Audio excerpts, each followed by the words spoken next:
Você vai avançar, meu irmão, nessa estação. Sempre que nós estamos chegando na reta final do ano, nós ficamos com esse gostinho de, será que eu fiz tudo que eu me planejei? Mas aí também você vai pensando no ano seguinte, já vai começando a colocar no papel suas novas metas. Ano que vem você consegue falar inglês e entrar na academia, irmão. Fica em paz. Eu sei que essa é uma das metas que a gente coloca todo ano. Eu, pelo menos, todo ano coloco essas duas primeiras metas na minha vida. Mas esse ano vai. 2026 só não vai ser melhor que 2027. Gostou dessa revelação? Glória a Deus. Diga assim para esse seu vizinho aí. Oi? Ah! Então senta aqui na frente aqui comigo aqui, ó. Senta aqui, ó. Glória a Deus. Amém, irmão? Diga assim pro seu vizinho.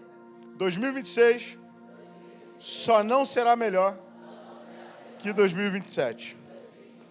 Agora vira para outra pessoa do seu outro lado. Pastor, não gosta disso. O problema é seu. Vira para essa outra pessoa e diga assim: o ano ainda não acabou. Diga assim comigo, ó. Deus é bom, irmão. Ele pode fazer em 2 meses o que você não conseguiu fazer em 10. Você crê nisso, querido? Basta uma palavra do Senhor, querido. E os anjos estão prontos no céu. Assim, ó. Eu sou meio lúdico, você sabe disso, né? Eu tenho umas imagens assim na minha cabeça. Eu sou um cara que gosta de entrar na história, principalmente quando eu estou lendo um livro. Eu me imagino lá, junto com os personagens. Então eu já imagino os anjos assim, ó.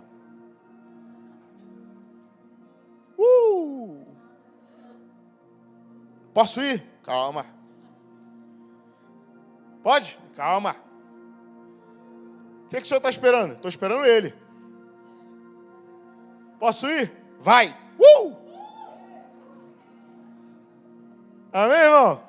Eu creio que os anjos do Senhor estão na beira das nuvens no céu, olhando para a sua vida nessa manhã, esperando uma atitude, uma resposta sua. Amém, queridos? A palavra de Deus diz que Daniel estava orando e depois de alguns dias o anjo apareceu com a resposta e ele disse: olha, eu estava com a resposta no primeiro dia de oração. Eu comecei a descer com a resposta no primeiro dia de oração. Mas eu estava guerreando nas regiões celestiais, no terceiro céu. Anjos caídos estavam guerreando em desfavor à sua vida, para que essa resposta não chegasse. E durante essa batalha, Daniel estava orando. Ó, tem crente aqui. Não pare de orar no primeiro dia, irmão. Não pare de orar no segundo dia. Não pare de orar no terceiro dia. Irmão, talvez você esteja orando há 10 meses pela sua meta. Eu tenho uma palavra para você, querida.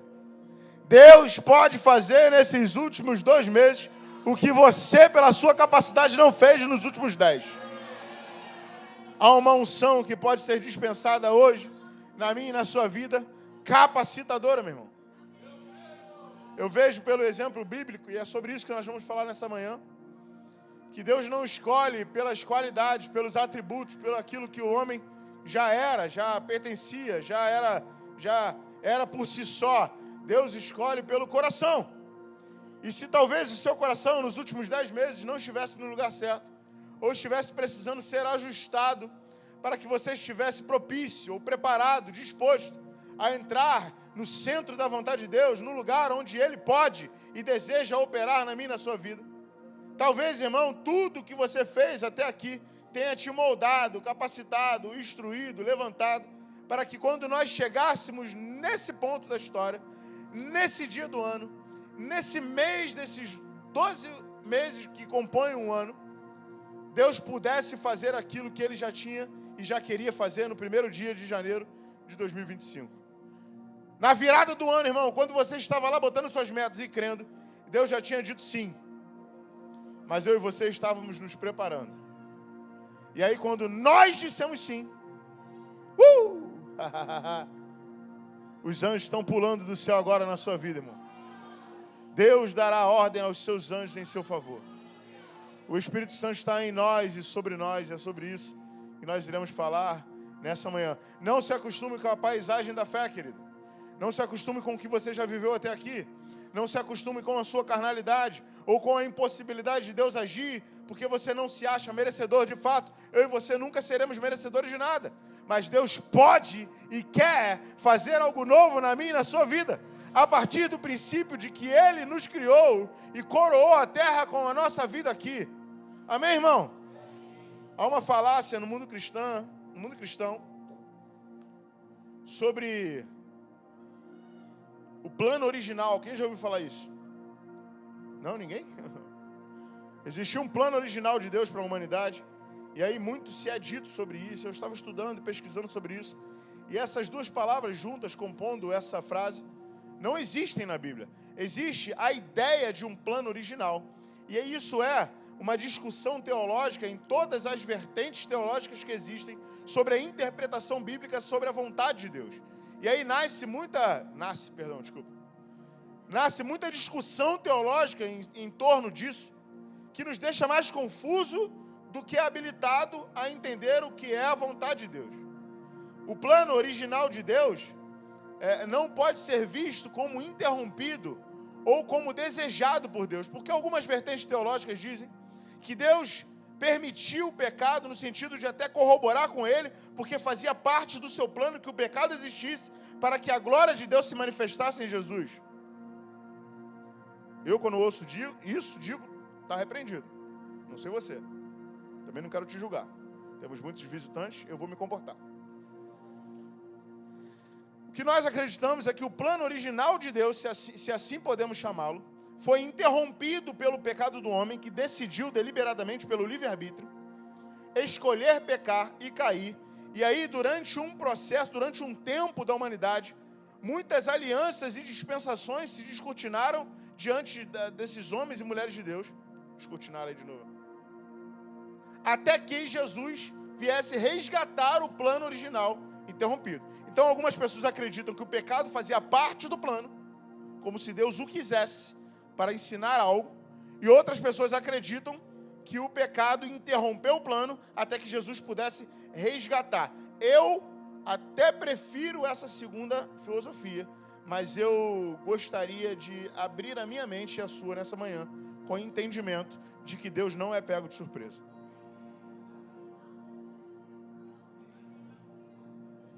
O pecado não tinha a colaboração de Deus, e Deus também não parou de fazer nada por causa do pecado. Como pode isso, pastor? É a graça de Deus sobre a sua vida. Quantas vezes eu e você não podemos lembrar, e como o texto vai dizer, de Lamentações, né? Como momentos que nós podemos trazer na memória aquilo que nos traz esperança, que em meio a dificuldades da nossa vida, em meio à nossa carnalidade, em meio à nossa promiscuidade, em meio às nossas adversidades, nós observamos a poderosa, grande e poderosa mão do Senhor agindo. Sim ou não, irmão? Em momentos que nós não merecíamos, mas nós víamos o favor, a graça de Deus agindo. Sim ou não, irmão? Nos ambientes, meu irmão, eu lembro de uma vez, eu estava com 18 para 19 anos de idade, faz um tempinho.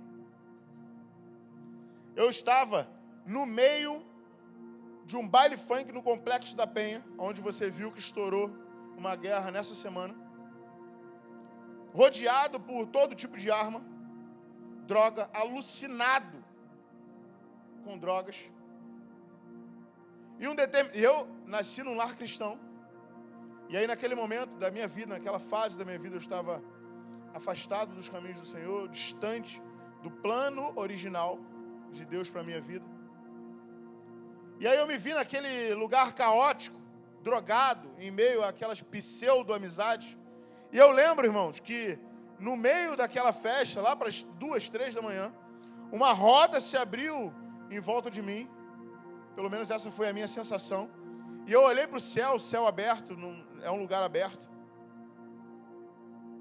e o Senhor falou comigo: eu não te chamei para estar aí, você não faz parte disso. Na hora, o efeito da droga passou, e eu fiquei extremamente constrangido pelo amor de Deus. Em meio ao pior cenário, meu irmão, e a Karen diz muito isso, nós estamos de dieta, tem sido difícil. Pastora Bia ainda atrapalha a gente. Ela não está aqui. E aí, irmãos, ela fala, piores cenários, melhores escolhas, né? Frase de Nutri. No meio do pior cenário da minha vida, irmão,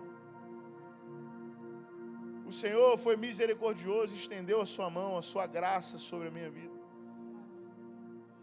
E eu sei que você pode lembrar de situações, talvez não tão caóticas quanto essa, mas parecidas, ou que te lembram cenários da sua vida onde você viu a poderosa mão de Deus ser estendida naquele lamaçal de pecado que você se encontra. Porque, irmão, eu vou te falar, você sabe que você está errando. Sabe ou não? No fundo, você pode ter a ideia sobre a vida que for. E aqui a gente não vem com encheção de linguiça, irmão. Ficar aquelas igrejas chatas que ficam falando pecado, parece aquele Muttley, né? Medalha. Ninguém pegou a referência. Tô ficando velho.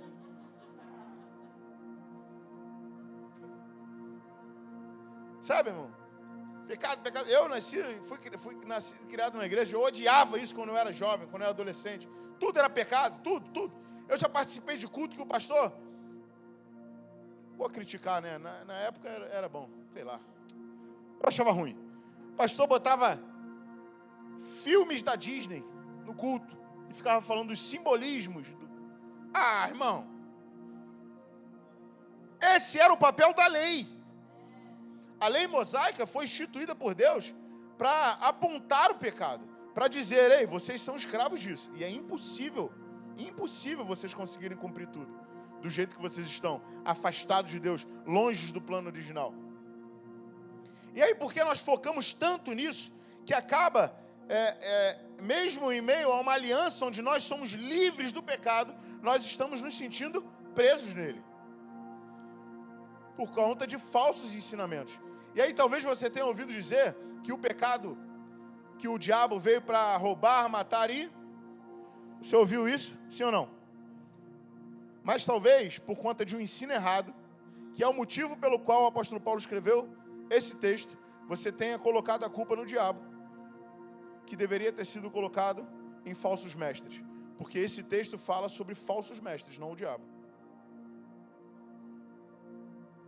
Alô? Eu posso entender pela exegese, pela hermenêutica bíblica, que o diabo de fato é um ladrão, porque ele veio para roubar a semente em vós implantada. Ele não quer que você acredite, que você tenha fé, que você avance. Mas esse texto específico está falando sobre falsos ensinamentos. E aí, o falso ensinador, ou ensinador falso, ou profeta profano, ele veio para roubar, matar e destruir. Eu não vim aqui apontar o seu pecado, irmão, porque você sabe que você está pecando. Quando você está pecando. Eu vim aqui dizer para você que existe uma poderosa mão que pode te resgatar de um lamaçal de pecado e te transportar para o reino do Filho do seu amor. Você não precisa de ninguém dizendo o que está certo e o que está errado sobre a sua vida. Você precisa de comunhão com o Espírito Santo. Amém ou é de mim? Eu vou roubar aqui um ensino que a Karen estava preparando para dar para vocês algum dia. Eu sempre faço isso. Nós estávamos conversando sobre a realidade redentora, a realidade da nova criação que há em Cristo Jesus, quando nós aceitamos Jesus como Senhor e Salvador da nossa vida, essa nova realidade de vida que nós vivemos. E aí, conversando sobre isso, ouvimos um ministro do Evangelho falar o seguinte, que em algum momento, com a maturidade chegando, em algum momento da humanidade original, Adão, Eva e seus filhos e filhas, em algum momento, se eles continuassem obedientes a esse plano original, eles iriam ter o conhecimento do bem e do mal. Porque conhecimento sempre chega para quem é fiel, irmão. O que aconteceu no pecado da desobediência foi antecipar a estação pela força do braço. Se colocaram no lugar onde Deus disse que eles ainda não estavam prontos. Porque Deus não colocou a árvore do conhecimento do bem e do mal no meio do jardim para tentar. Ele colocou lá, porque algum dia eles iriam acessar. E aí uma coisa é você acessar uma fase na sua vida pela obediência. E outra coisa completamente contrária é acessar essa fase pela desobediência. Pega isso, irmão. Anota esse negócio.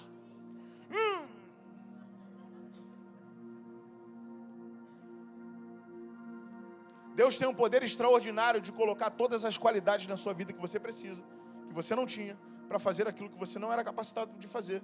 Simplesmente porque Ele é galardoador, presenteador daqueles que o buscam. Amém, queridos? Para quem não me conhece, eu sou o pastor Vinícius. Eu, juntamente com a Karen, somos pastores dessa casa. Nós temos a honra de seguir a Cristo nesse lugar. Eu não tenho muito tempo hoje, então, amém. Estamos aqui em Bela Vista com a missão de alcançar, construir e liderar mensagens transformadoras de Jesus Cristo, através da vida dos apóstolos Josh e Hannah Adams, que chegaram ao Brasil em 2014 com a mensagem transformadora de Jesus. E nós aqui em Bela Vista estamos debaixo de uma mesma visão que o Senhor nos deu de honrar a visão para experimentar a expansão. Amém? Glória a Deus. Somos uma igreja de vários locais. Igreja de Bela Vista, nasceu, você entendeu? Diga assim: os que receberam a abundância da graça e o dom da justiça reinarão em vida. Diga assim: eu sou abençoado com toda sorte de bênçãos nas regiões celestiais. Diga assim: eu sou ungido, eu sou capacitado, eu sou dotado, não por mérito meu, porque o Senhor decidiu assim. Diga: obrigado, Jesus, pela sua unção. Diga assim: obrigado, Espírito Santo, pela sua unção, pelo seu poder, pela sua graça, pelo seu favor, pela sua misericórdia, pelo seu amor que me alcançou. Em nome de Jesus. Amém. Amém, irmão? Nesse mês nós falaremos sobre o tema a unção.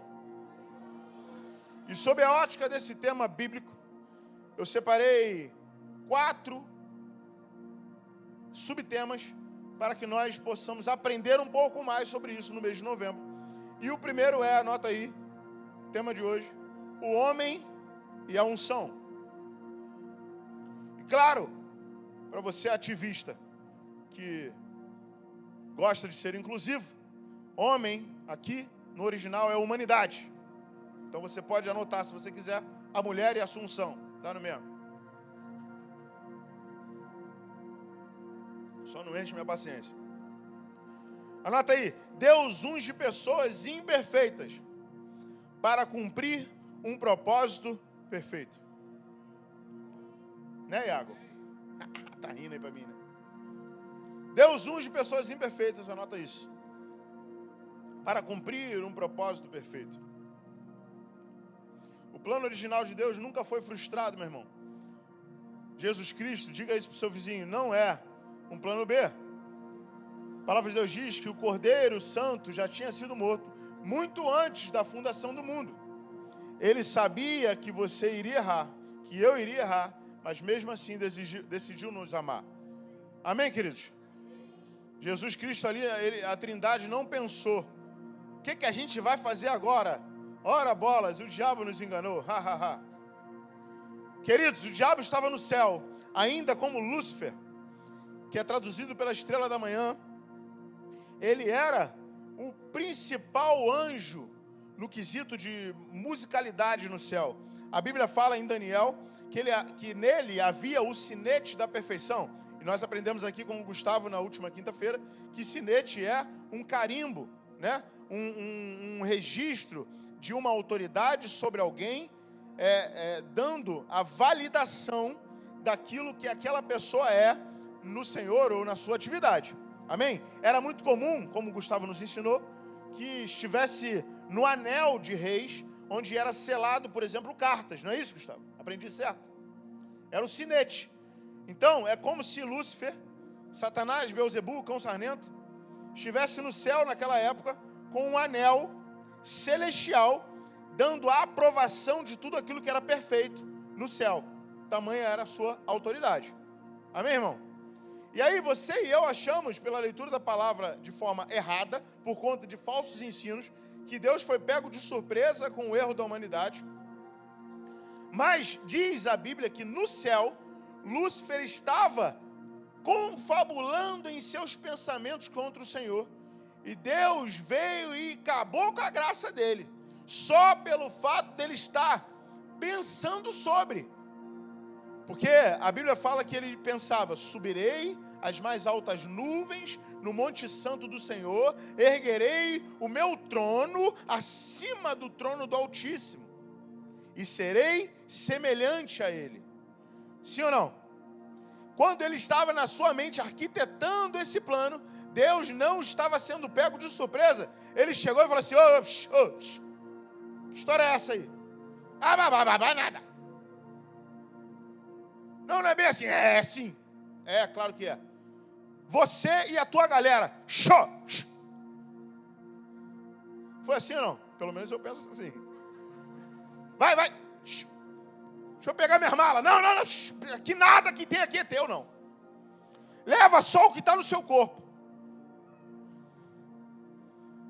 Amém, irmão? E aí eu e você achamos que Deus é pego de surpresa com o erro da humanidade. Irmão, Deus sabia tudo que você, bonitão, ia fazer ao longo da sua vida. E mesmo assim, o projeto do Senhor para a humanidade te fez nascer. Vou melhorar isso aí. Amém, querido? Você nasceu para cumprir um plano, você faz parte de você um propósito.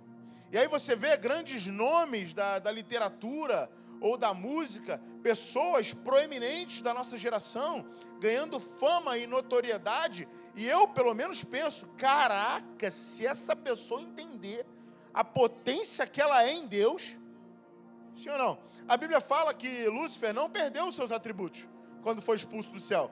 Ele continuou habilidoso, porque o dom é irrevogável. Amém, irmão? Então ele continua com o poder, por exemplo, de se transformar num anjo de luz para te enganar. Por isso que ele é conhecido também como enganador. Por isso que muitas vezes, quando eu e você estamos andando na carne, na carnalidade, e não estamos ouvindo o Espírito, nós ouvimos Lúcifer com aquela voz mansa de como se fosse um anjo, e achamos que Deus está dando uma instrução. Mas o fato é que eu não sou capaz de reconhecer a voz do Espírito ou do diabo, porque eu não estou próximo de quem eu deveria estar, que é o Espírito Santo que habita em mim. Nós somos facilmente enganados por alguém derrotado, porque nós andamos como derrotados, mesmo tendo vencido tudo na cruz do Calvário com Cristo Jesus. Você entendeu isso, irmão? Vou falar de novo. Eu e você andamos como derrotados, mesmo tendo vencido tudo juntamente com Cristo na cruz do Calvário. Foi Jesus que disse isso, irmão, não fui eu. Vocês serão mais do que vencedores. O que é ser mais do que vencedor? É ser vencedor sem ter feito nada. Isso é a graça de Deus. A graça poderosa e avassaladora do Senhor, que não vê a minha impossibilidade, mas vê o meu coração disponível. E aí mesmo em meio a um lamaçal de pecado, Deus te escolhe, te resgata de lá e te dá um propósito. E aí você vai decidir como você vai caminhar debaixo desse propósito. Porque você é detentor do poder de tirar a sua vida dos perfeitos trilhos que o Senhor sonhou para a sua vida. É como se você fosse uma locomotiva, irmão. E você tem o poder de se descarrilhar do plano perfeito que Deus sonhou para você. Amém, sim ou não? Amém ou ai de mim?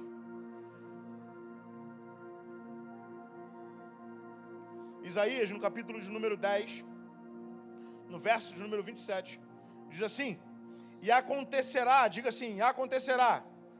Ou melhor, diga assim, aconteceu. Porque Isaías é um profeta messiânico. Ele está profetizando para um tempo que para ele viria, mas que para a gente já veio. Você está comigo? Você está aqui ou foi para casa? Deixa eu ouvir seu amém aí, porque eu sou carente. Glória a Deus.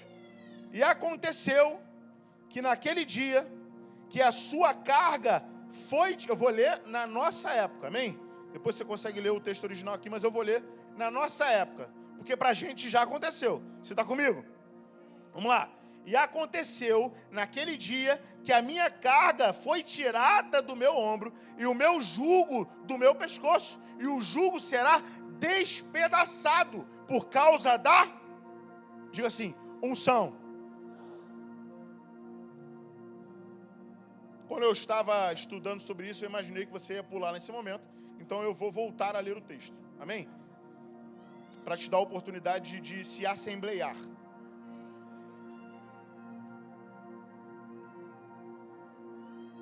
Eu vou ler como diz o texto original, amém? Isaías 10, 27. E acontecerá que naquele dia, que a sua carga será tirada do seu ombro.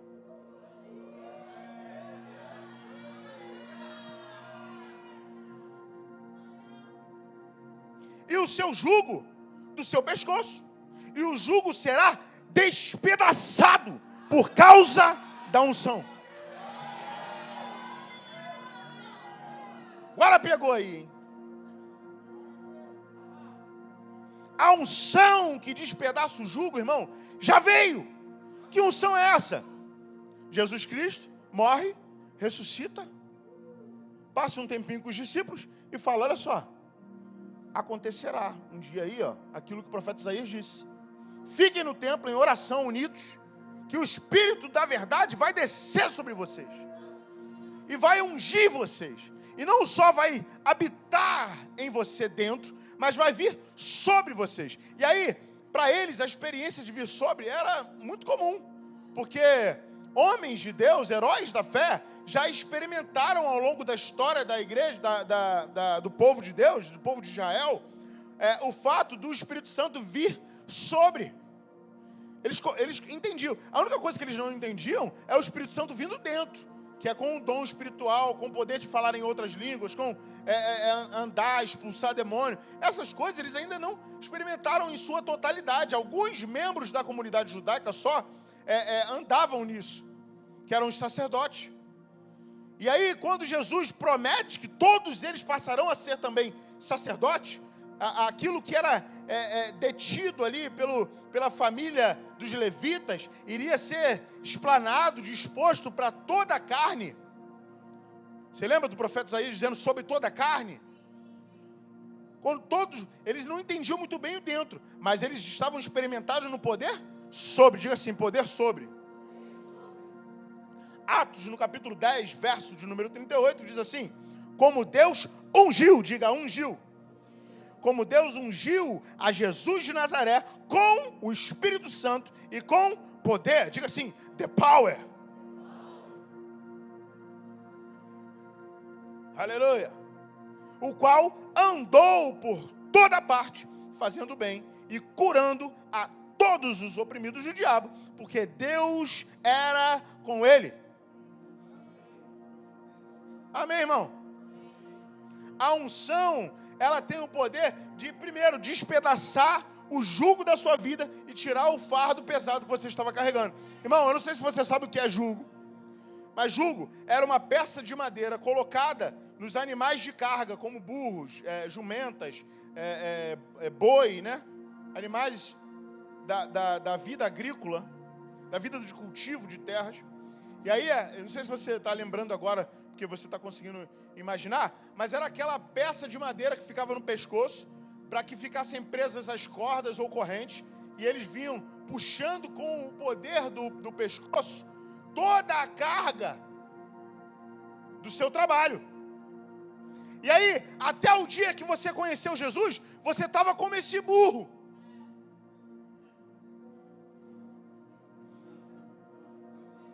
Ou como um boi manso.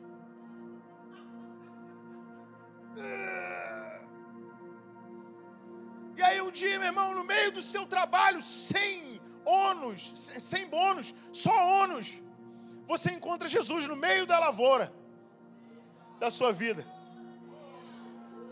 No meio dessa vida pesada, fadigada, destruída, miserável, desgraçada, carnal, você encontra com Jesus e abre os olhos. E aí ele fala assim, eu vou ungir você. Porque a unção está em mim, e eu dou a ela quem eu quiser. E aí ele pega primeiro o peso das suas costas. Aí você já consegue dar uma movimentada melhor, né? Mas está preso ainda. Está preso. Mas já está se movimentando. E aí a unção que ele derrama sobre você, ela não só tira o jugo que te prendia à carga, que já não existe mais, como ela despedaça para você não botar de volta. Porque tem gente que parece que está salvo, curado, redimido, mas fica procurando o jugo. Me dá o jugo, me dá o jugo. Eu não mereço, eu não mereço, eu não mereço. Não merece, mas não tem mais jugo, irmão. É justamente porque eu e você não merecemos que ele despedaçou. Porque quando nós lembramos que nós não merecemos, a gente procura o jugo. Mas quando a gente procura o jugo, a gente encontra a graça.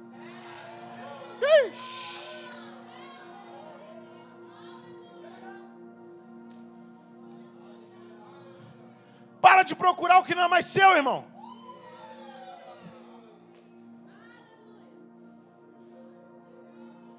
A unção não é um prêmio.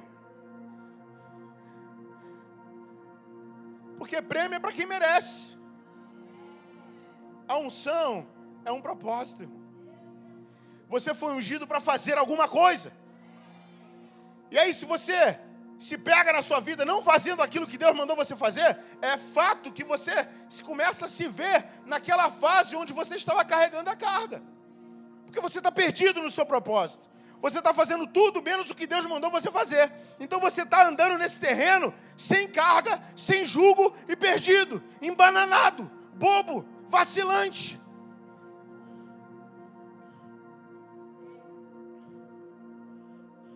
Mas Deus é misericordioso, irmão. E Ele levanta um pastor gordinho lá em Bela Vista, vindo do estado do Rio de Janeiro,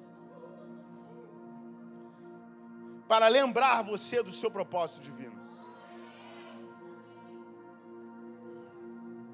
Mas eu sou um paulistano que nasci no Rio.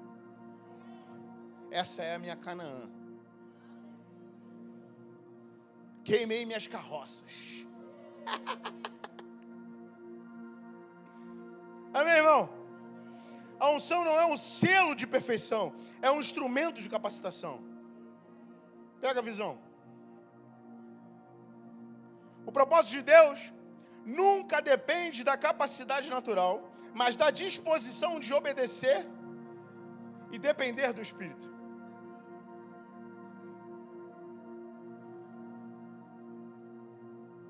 Primeira Coríntios capítulo 1, verso 27, diz assim: pelo contrário, Deus escolheu as coisas loucas desse mundo para envergonhar as sábias, e escolheu as coisas fracas do mundo para envergonhar as fortes. E Deus escolheu as coisas humildes do mundo e as desprezadas e aquelas que não são, para reduzir a nada as que são, a fim de que ninguém se glorie na sua presença.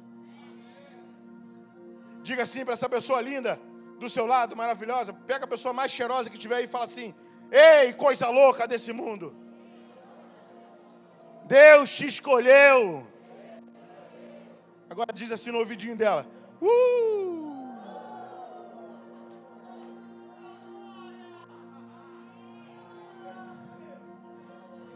Que humanamente falando, Deus podia ter escolhido qualquer um dos outros filhos de Jessé, irmão.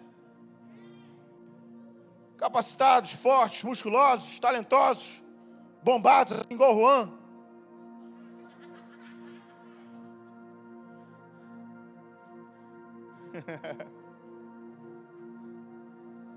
Mas a palavra de Deus diz que Deus não vê como vê o homem. Deus não ungiu Davi naquela mesa. Deus não ungiu Davi no campo.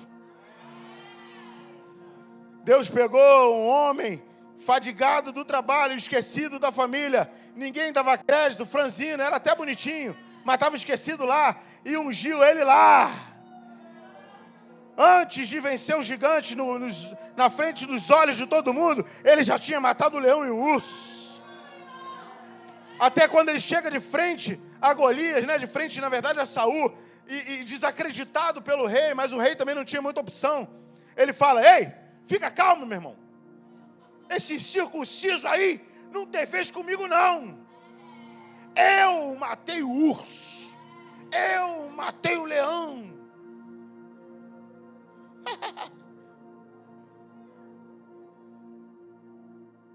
Está comigo, irmão?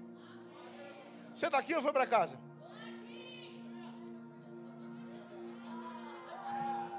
Diga assim, Azai voltou.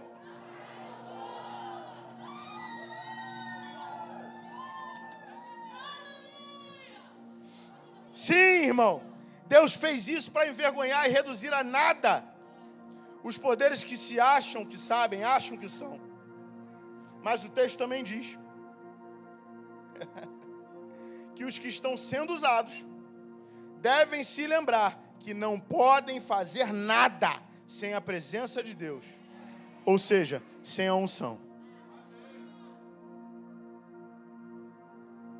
Anota aí, estou acabando já. A unção transforma o comum em extraordinário. É forte. Sim ou não? Primeiro exemplo disso, Saul. A unção não muda o caráter, mas revela a necessidade de transformação.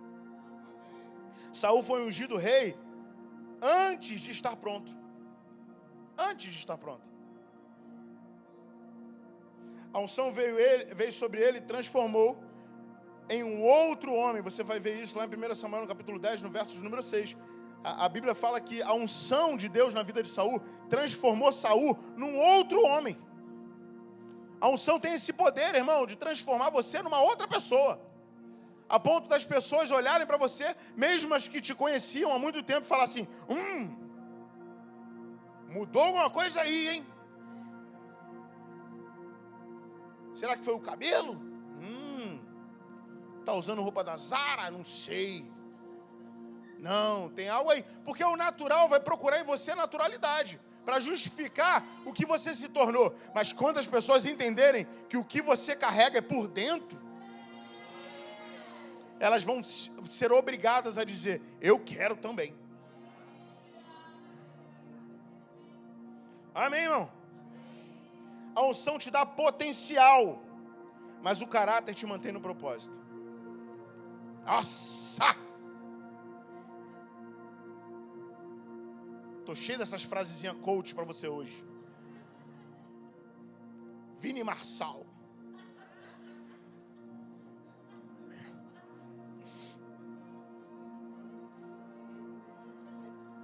A Karen falou para mim essa semana, amor, você já percebeu que as pessoas ficam me olhando quando tu está pregando? Que elas buscam nela aprovação pelo que eu estou falando, já viu? Segundo exemplo, Davi, como eu já disse, o mais novo, esquecido, rejeitado até pelo seu pai. Nem o pai trouxe ele, irmão, quando o profeta veio ungir. Esquecido. Deus disse a Samuel, como eu já disse lá em 1 Samuel, no capítulo 16, o Senhor não vê como vê o homem. Davi foi ungido no campo, já disse tudo isso, eu tinha gravado meus bolsos. Aí, olha algo importante para você anotar. Mesmo depois de ser ungido, lembra, lá no campo, Davi foi ungido umas 4 vezes, eu acho. Mas a primeira unção de Davi foi no privado. Ele e Deus, capacitado no campo ainda. Que é a unção original. O resto é tudo reconhecimento público. Amém, querido? Quando a gente chama, às vezes, uma pessoa aqui na frente para orar, para impor as mãos, que nós cremos na doutrina de imposição de mãos, e isso acontece de forma pública, as pessoas se regozijam, é uma festa maravilhosa, significa, muitas vezes, que essa pessoa já foi ungida há muito tempo no privado. Não é no culto que acontece uma unção no privado, onde nenhum dos olhos estão vendo. Tanto é que Jesus ama o privado, ele é detentor do conhecimento do privado, que quando ele está ensinando os seus discípulos sobre a forma de jejuar, ou sobre a forma de ofertar, ele fala assim, ó, não faça como os hipócritas, que quando estão jejuando, sujam seu rosto, rasgam suas vestes para dizer que estão jejuando. Não faça como os hipócritas, que dá para que todo mundo veja que está dando. Se você der com a mão direita, faça isso longe da mão esquerda. Porque o Senhor que te vê em secreto te abençoará. Porque, meu irmão, no dia que o perrengue apertar, no dia que o sangue der na canela, todo mundo que você está querendo, e quando você quer ser visto, vai, ó, show! E aí você vai depender daquele que te ungiu no secreto. Porque quando ele estava com você no secreto, ele te disse, quando você estiver lá, eu estarei também. Quando você estiver caminhando, eu estarei também. Quando você estiver andando, eu andarei com você também. Quando você estiver falido, eu estarei lá. Amém, sim ou não? Estou acabando. Gideão, terceiro exemplo. Juízes, no capítulo de número 6, você pode ler a história completa de Gideão. Gideão se via como o menor da sua casa, mas Deus chamou de homem valente. Contrariando até a própria percepção, meu irmão. Contrariando até quem você acha que você é. Contrariando até a sua expectativa sobre você mesmo. Um homem que se achava o pior, o menor da sua casa, Deus olha para ele e fala assim, você é um homem valente. Amém, irmão? O Espírito do Senhor se apossou de Gideão, você vai ver isso lá no verso de número 34. E o covarde virou comandante. Você está comigo ou foi embora, irmão? A unção não muda quem você é por fora, mas muda volta. A unção não muda o que você é por fora, ela muda o que te governa por dentro. Ela tem o poder de tirar o governo de Satanás da sua vida e colocar um novo trono lá dentro. Talvez você estivesse até aqui sendo governado, você achava que estava sendo governado por Deus, mas falta de dinheiro, por exemplo, te deixava tristinho. E aí você se percebe num lugar onde o Deus desse século, Mamon, o Deus do dinheiro, está sentado no trono que deveria estar sendo sentado pelo Senhor. Porque aquele que é regido pelo Senhor, pelo El Shaddai, pelo Elohim, pela estrela da manhã, pela raiz de Davi, pelo Alfa, pelo Ômega, pelo leão da tribo de Judá, esse pode até pensar em começar a ficar triste, mas quando lembra que o seu Deus é detentor de todo o ouro, de toda a prata, meu irmão, nada que o dinheiro possa comprar se sobrepõe ao que o nome de Jesus pode fazer. Apóstolo Paulo, eu aprendi a estar contente em toda e qualquer situação. Ele escreve isso dentro da prisão. Eu aprendi a ter muito, aprendi a ter pouco, sobre todas as coisas somos vitoriosos, mais que vencedores, agraciados, abastados. Amém, irmão? De dentro da prisão, sem nenhum pichulé no bolso. Quarto e último exemplo, o Ministério de Louvor pode voltar. Moisés. Eu não sei se você entendeu a história de Moisés até aqui. Quem conhece a história de Moisés, dá uma glória a Deus aí. Eu não sei se você entendeu não, irmão. O cara sobrevive a uma chacina. Uma matança das crianças. Sobrevive. Alguns teólogos dizem, pela interpretação bíblica, que sobrevive à fúria do rio. É adotado pela família que está matando. Você está entendendo isso? Mandou matar geral. E a família que está mandando matar, com medo daquele povo crescer demais e aniquilar o escravizador, adota quem deveria estar morto. E aí, da beira da morte ao palácio, ele é criado com honras de um príncipe. Se lembra na sua juventude de quem ele era, porque ele sabia de onde vinha. As próprias características físicas mostravam a quem ele pertencia. Aí ele se lembra. E aí vê o opressor agredindo o seu povo, se revolta e mata o opressor. E foge. Foi liberto da morte lá atrás, enriquecido e liberto do julgamento de novo, porque ele matou o opressor. Ele seria morto, independente da sua posição. Liberto da morte 2 vezes, ele foge. Encontra um novo propósito, uma família, casa, enriquece. Lá no deserto, irmão, nesse contexto todo, Deus vira para ele e fala assim: ô queridão, eu te chamei para um propósito. Diferente de... Não, mas eu tô legal aqui, pô. Eu já aprendi minha lição. Toda vez que eu me meto com alguma parada, dá um outro revés, e aí Deus me livra, e dessa vez eu não sei nem falar direito.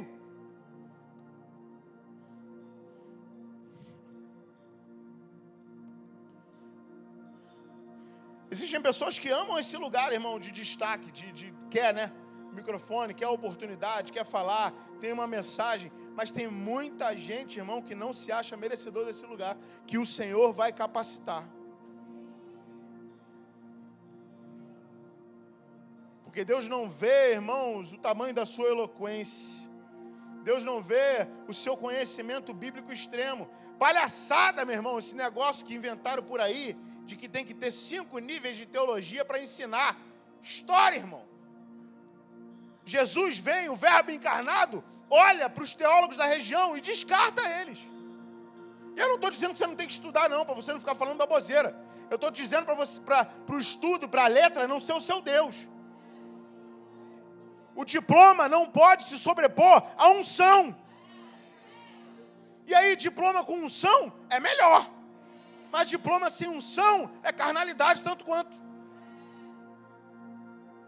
Está comigo? Ele despreza os eloquentes, os intrépidos, os doutores da lei, os fariseus da época. Olha para o lado e pega o pescador. Sabe o que ele está dizendo? Vocês esqueceram que eu tirei Davi das malhadas? Vocês esqueceram que eu disse que Gideão era um homem forte? Vocês esqueceram que eu levantei Saul? Pois então vem aqui Pedro, Mateus, Marcos, vocês vão fazer. Você está comigo ou foi para casa? Deus escolheu Moisés e disse: eu serei contigo.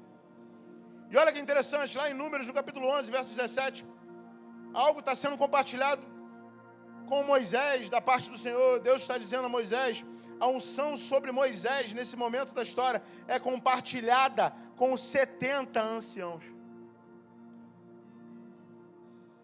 Nós falaremos um pouco mais sobre isso nos próximos domingos, sobre transferência de unção, sobre imposição de mãos. Mas o princípio básico sobre isso, que você precisa aprender, é que quando você compartilha da unção que você carrega com alguém, a unção que você carrega não é diminuída, ela é multiplicada. Para de ficar com medo, irmão, de derramar na vida do seu irmão. Ah, não merece. Ah, e você merecia o quê, chuchu? Deus te encontrou quando tu não era nada, e agora tu virou o fiscal da fé alheia. Deus está levantando homens e mulheres aqui cheios da unção para derramar sobre outros, irmãos. Moisés aqui derrama sobre 70 anciãos. 70. Multiplica. E sabe o que acontece? Ele estava no serviço ministerial, afadigado, quase morrendo, com mais de 600 mil, as pessoas, junto com ele, sob a sua liderança. Não estava aguentando, irmão. Eu não dou conta não, queridão.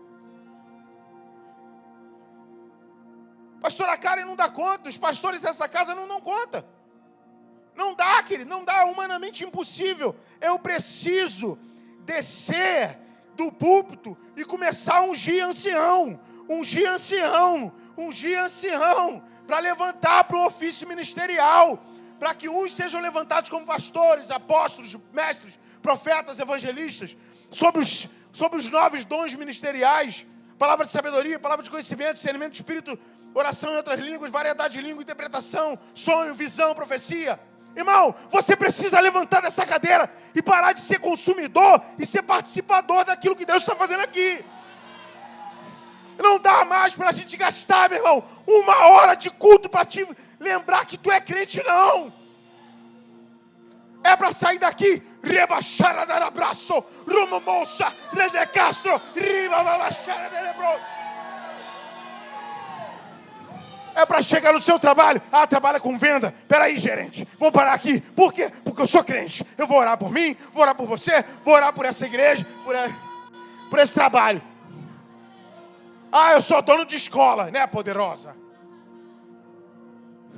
Antes de qualquer coisa, vai orar. Ah, eu sou influencer digital. Cadê o Vitor? Quem trabalha com influência digital aí, levanta a mão. Há uma nova unção. Há uma nova unção sobre esse ofício nesse tempo. É um novo trabalho que essa geração está experimentando. E você será ungido hoje. Será ungida hoje para ungir os demais. Amém, irmão?